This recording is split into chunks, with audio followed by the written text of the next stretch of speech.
নমস্কার প্রিয় ছাত্রছাত্রী, সংস্কৃত শিক্ষা নিকেতন ইউটিউব চ্যানেলে তোমাদের স্বাগত। আজ আমি দ্বাদশ শ্রেণীর রাষ্ট্রবিজ্ঞানের সাজেশন ভিত্তিক প্রশ্ন উত্তর সম্পর্কে আলোচনা করব।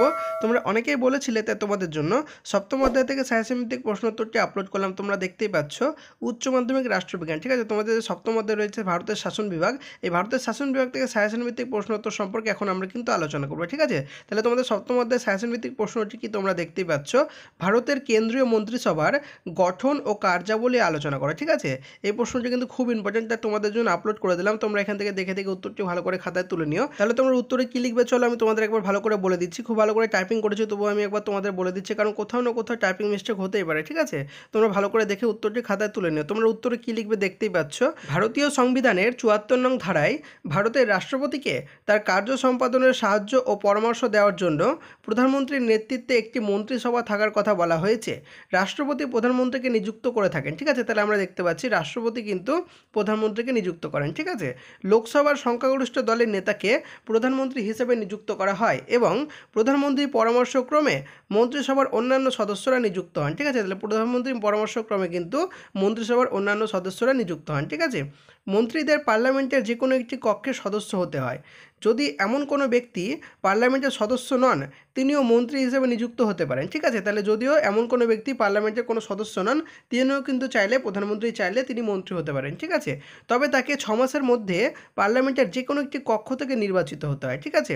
এইভাবে তোমরা প্রথম প্যারাতে তোমরা দেখে ভালো করে ভূমিকাটা লিখে নিও। তারপরে তোমরা কী লিখবে আমি তোমাদের দেখিয়ে দিচ্ছি। তারপরে তোমরা ছোট্ট করে একটি পয়েন্ট করবে স্তর বিন্যাস, ঠিক আছে। সেই স্তর বিন্যাস পয়েন্ট করবো। তোমরা এখানে কী লিখবে দেখতেই পাচ্ছ, এখান থেকে তোমরা লেখা শুরু করবে।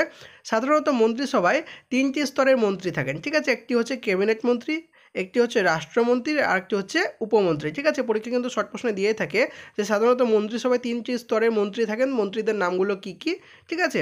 ক্যাবিনেট মন্ত্রী, রাষ্ট্রমন্ত্রী আর উপমন্ত্রী, ঠিক আছে। এইভাবে তোমরা লিখে নেবে। তারপর তোমরা লিখবে প্রথম শ্রেণীর মন্ত্রীগণ হলেন ক্যাবিনেট মন্ত্রী, ঠিক আছে। তারা ক্যাবিনেটের সদস্য এবং গুরুত্বপূর্ণ দপ্তরগুলির দায়িত্বপ্রাপ্ত, ঠিক আছে। দ্বিতীয় শ্রেণীর মন্ত্রীদেরকে বলা হয় রাষ্ট্রমন্ত্রী।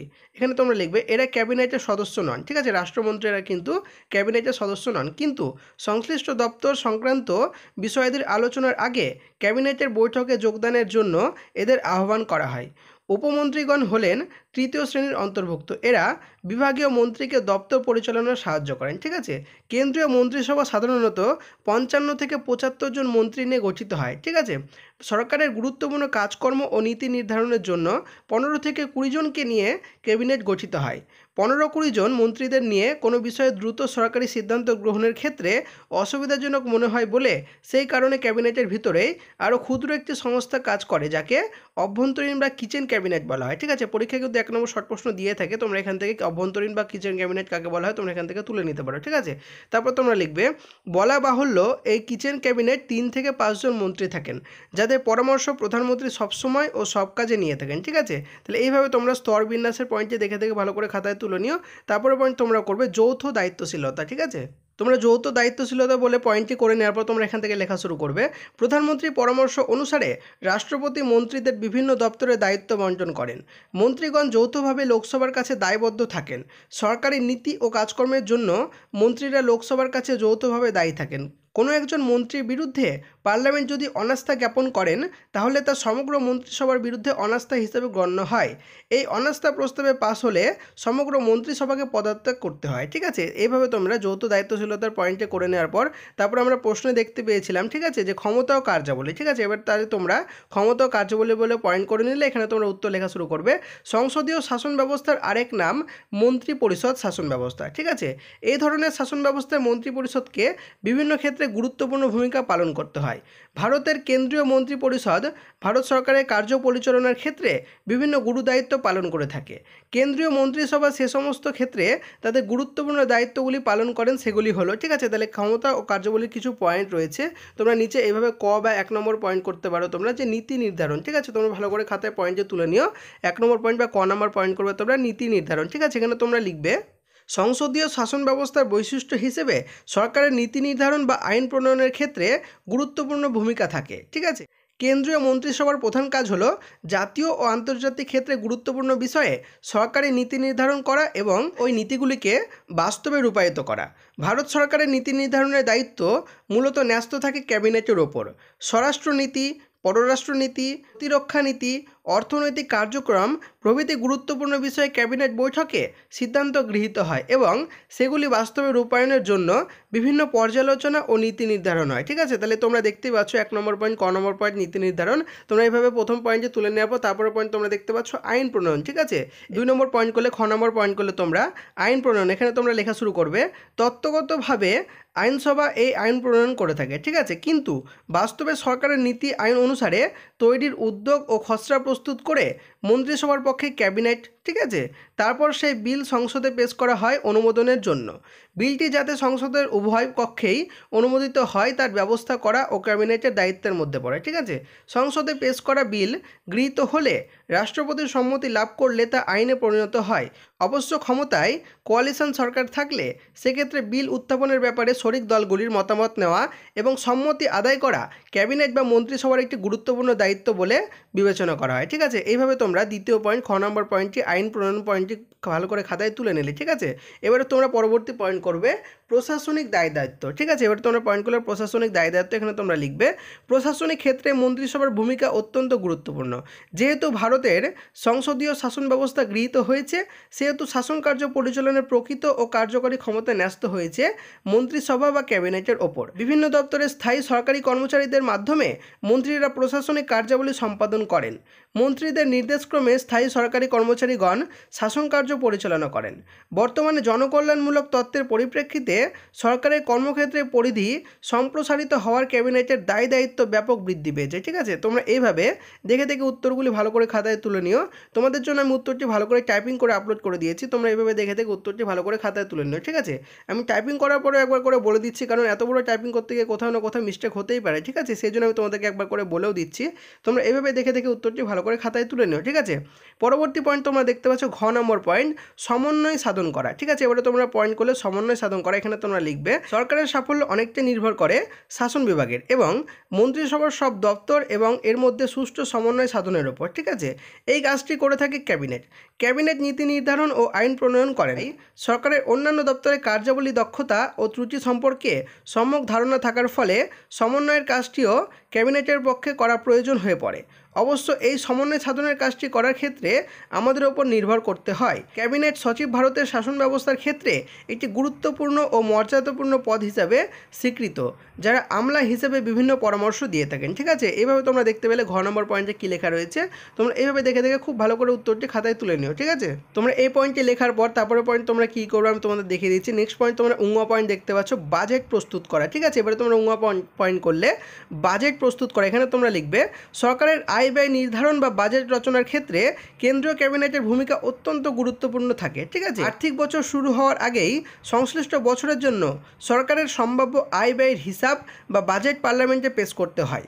অবশ্য বাজেট প্রস্তুতির ক্ষেত্রে প্রাথমিক দায় দায়িত্ব অর্থমন্ত্রী পালন করেন, তাহলেও কর ধার্য, ব্যয় বরাদ্দ প্রভৃতি বিষয়ে মূলনীতি ক্যাবিনেট নির্ধারণ করে দেয়। ঠিক আছে, এইভাবে তোমরা উঙ্গ পয়েন্টে লিখে নিলে তারপরে পয়েন্ট তোমরা করবে চ। ঠিক আছে, পরবর্তী পয়েন্ট তোমরা দেখতে পাচ্ছ পরিকল্পনা প্রণয়ন ও বাস্তবায়ন। ঠিক আছে, এই পয়েন্টে তোমরা লিখবে সরকারের আর্থিক নীতি রূপায়ণের জন্য প্রয়োজন সুষ্ঠু ও বিজ্ঞানসম্মত পরিকল্পনা। ঠিক আছে, এক্ষেত্রে সরকার একটি পরিকল্পনা কমিশন গঠন করেন, যার সভাপতি হলেন প্রধানমন্ত্রী। এছাড়া এই কমিশনের ডেপুটি চেয়ারম্যান করা হয় সাধারণত কোনো এক বিখ্যাত অর্থনীতিবিদকে। অর্থনৈতিক পরিকল্পনার ব্যাপারে ক্যাবিনেটে গুরুত্বপূর্ণ দায়িত্ব পালন করতে হয়। এই পরিকল্পনা কমিশন জাতীয় অর্থনৈতিক বিকাশের কাজকে ত্বরান্বিত করার জন্য প্রয়োজনীয় পদক্ষেপ গ্রহণ করে থাকে। ঠিক আছে, এইভাবে তোমরা চ নম্বর পয়েন্টে লিখে নেওয়ার পর তারপরে পরবর্তী পয়েন্ট তোমরা দেখতে পাচ্ছ পররাষ্ট্র নীতি বিষয়ক দায় দায়িত্ব। ঠিক আছে, এই পয়েন্টে তোমরা লিখবে ভারত সরকারের ক্যাবিনেটের অন্যতম গুরুদায়িত্ব পররাষ্ট্র বা বৈদেশিক নীতি নির্ধারণ। ঠিক আছে, যদিও মন্ত্রিসভায় পররাষ্ট্র দপ্তরের জন্য একজন ক্যাবিনেট মন্ত্রী থাকেন, তাহলে পররাষ্ট্র বিষয়ক ব্যাপারে প্রধানমন্ত্রীর ইচ্ছা অনিচ্ছা সবচেয়ে গুরুত্বপূর্ণ ব্যাপার। মূলত পররাষ্ট্র নীতি নির্ধারণ ও পরিচালনা এবং বৈদেশিক নীতি, সন্ধি চুক্তি প্রভৃতি সম্পাদনের ব্যাপারে ভারতের কূটনৈতিক প্রতিনিধিদের নিয়োগ ও নিয়ন্ত্রণের ব্যাপারে প্রধানমন্ত্রী বা পররাষ্ট্রমন্ত্রীর মাধ্যমে ক্যাবিনেটকে গুরুদায়িত্ব পালন করতে হয়। ঠিক আছে, এইভাবে তোমরা দেখতে পাচ্ছ ছ নম্বর পয়েন্টে কী লেখা রয়েছে, তোমরা দেখে দেখে উত্তরটি ভালো করে খাতায় তুলে নিও।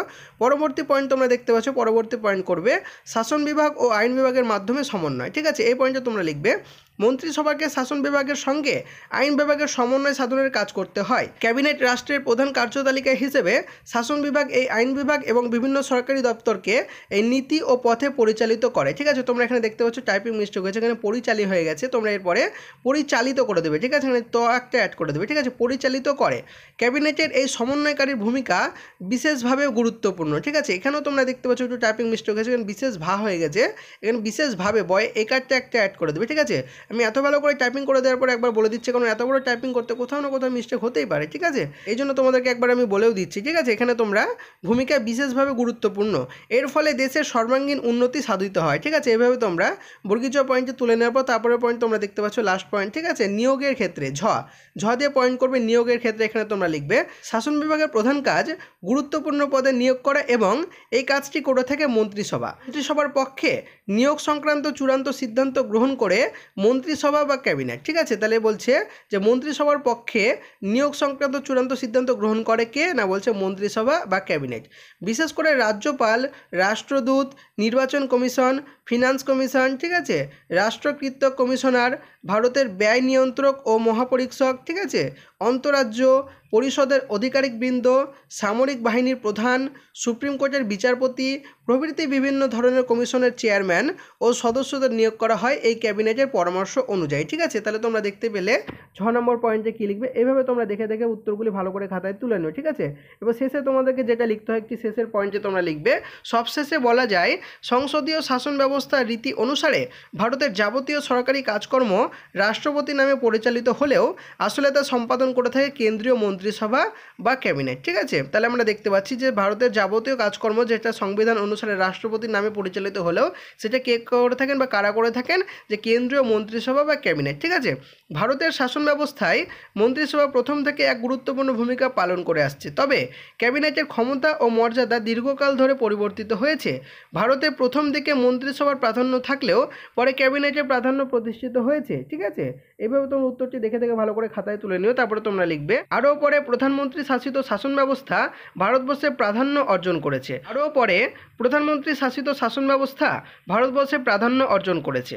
অবশ্য কেন্দ্রে জোট সরকার বা দুর্বল গরিষ্ঠতা সম্পন্ন সরকার থাকলে প্রধানমন্ত্রীর পরিবর্তে ক্যাবিনেটের প্রাধান্যই প্রকট হয়ে ওঠে। ঠিক আছে, তারপরে তোমরা লিখবে তথাপি বলা যায় সংসদীয় রীতিকে মান্য করে ভারতীয় কেন্দ্রীয় মন্ত্রিসভা ভারতীয় ঐতিহ্যকে বিশ্ব দরবারে যেভাবে তুলে ধরেছে তা ভারতীয়দের কাছে গর্বের বিষয়। ঠিক আছে, এইভাবে তোমরা দেখে দেখে উত্তরটি ভালো করে তুলে নিও, তাহলে তোমাদের এই নোটসটি কমপ্লিট হয়ে যাবে। ঠিক আছে, তাহলে এই ছিল তোমাদের ভারতের কেন্দ্রীয় মন্ত্রিসভার গঠন ও কার্যাবলীর উপরে নোটস।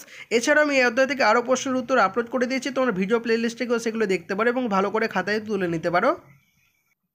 প্রিয় ছাত্রছাত্রী, তোমাদের বলে দিই আমাদের এই চ্যানেলটিতে একাদশ ও দ্বাদশ শ্রেণীর সমস্ত বিষয়ের প্রজেক্ট, সাজেশন ও প্রশ্নোত্তর আপলোড করা হয়, তাই চ্যানেলটি অবশ্যই সাবস্ক্রাইব করে রাখো। আর তোমাদের যদি অন্য কোনো নোটস বা সাজেশন দরকার হয় সেটিও তোমরা কমেন্ট করে জানাতে পারো। ভিডিওটি ভালো লাগলে অবশ্যই লাইক করে দিও। দেখা হচ্ছে পরের ভিডিওতে। ধন্যবাদ।